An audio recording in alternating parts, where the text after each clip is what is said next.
ตอนเช้าของวันที่ 4 ตุลาคม 2025 ที่ห้องว่าการแขวงสวรรณเขตแผนกศึกษาธิการและกีฬาแขวงสวรรณเขตจัดขบวนอย่างเพื่อสุขภาพเฉลิมฉลองวันครูแห่งชาติครบรอบ 31 ปี คือแต่วันที่ 7 ตุลาคม 1994 หา 7 ตุลาคม 2025 เขาร่วมมีฐานโพไซไข่คำพีทูลห้องเลขาผักแขวงห้องเจ้าแขวงสวรรณเขตท่านนางหลิงทองแสงตะวันห้องเจ้าแขวงสวรรณเขตพร้อมด้วยบรรดาท่านคณะนำของแขวงการนำของแผนกการพนักงานจากแผนกการห้องการองค์การจัดตั้งมหาชนและสถาบันการศึกษาทางภาครัฐและเอกชนเข้าร่วมก่อนก้าวเข้าสู่ขบวนอย่างเพื่อสุขภาพท่านปริญญาเอกสุขสมพรอโนไทย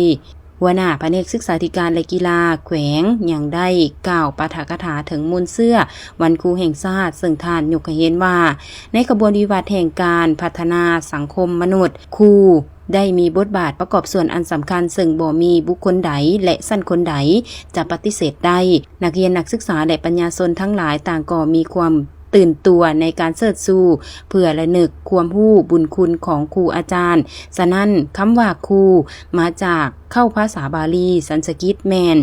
ขะลุหมายถึงนักฉะนั้นผู้ที่เป็นครูแม่นบุคคลที่มีหน้าที่เวียกงานอันนักหน่วงซึ่งติดพันกับขบวนวิวัฒน์การเรียนการสอนครูแม่นผู้ที่มีความรู้และประสบการณ์ทั้งแม่นผู้ที่สามารถนำเอาความรู้และประสบการณ์ดังกล่าวไปถ่ายทอดใส่ผู้ที่บ่รู้ให้มีความรู้ความสามารถเพื่อพัฒนาตนเองสังคมและประเทศชาติส่วนคำว่าอาจารย์มาจากภาษาบาลีสันสกฤตว่าอาจาริยะ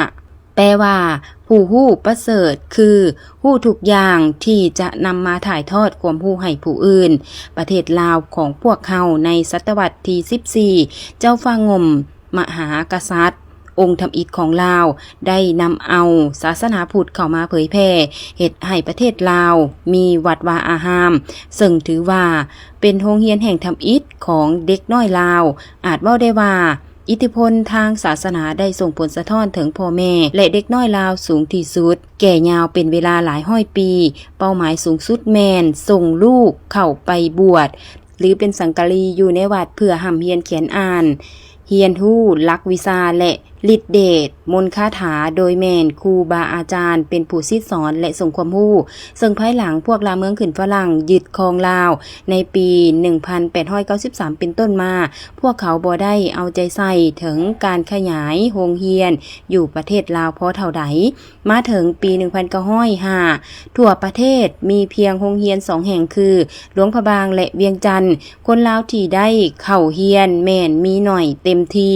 ในจำนวนดังกล่าวได้มีคนสื่อเท่าคำได้เรียนจบห้องป .6 ถึงปี 1907 เท่าคำได้เข้าเรียนการอบรมครูซึ่งถือว่าเป็นครั้งทำอิฐในประวัติศาสตร์ของลาวที่ได้มีการจัดอบรมครูภายหลังอบรมสำเร็จมาถึงวันที่ 7 ตุลาคม 1907 เท่าคำเริ่มเป็นครูสอนซึ่งพวกลาวเมืองขึ้นฝรั่งเห็นอิทธิพลของพระสงฆ์ในการศึกษาพวกเขาจึงได้หันนโยบายเพื่อพันขยายโรงเรียนให้กว้างออกกว่าเก่าด้วยรูปการเปิดให้มีโรงเรียนสร้างครูสงฆ์ปี 1907 ที่วัดจันทร์ซึ่งประกอบมีพระสงฆ์50 กว่าองค์ได้เข้าเรียนเท่าคำก็เป็นครูสอนอยู่โรงเรียนประถมแห่งนี้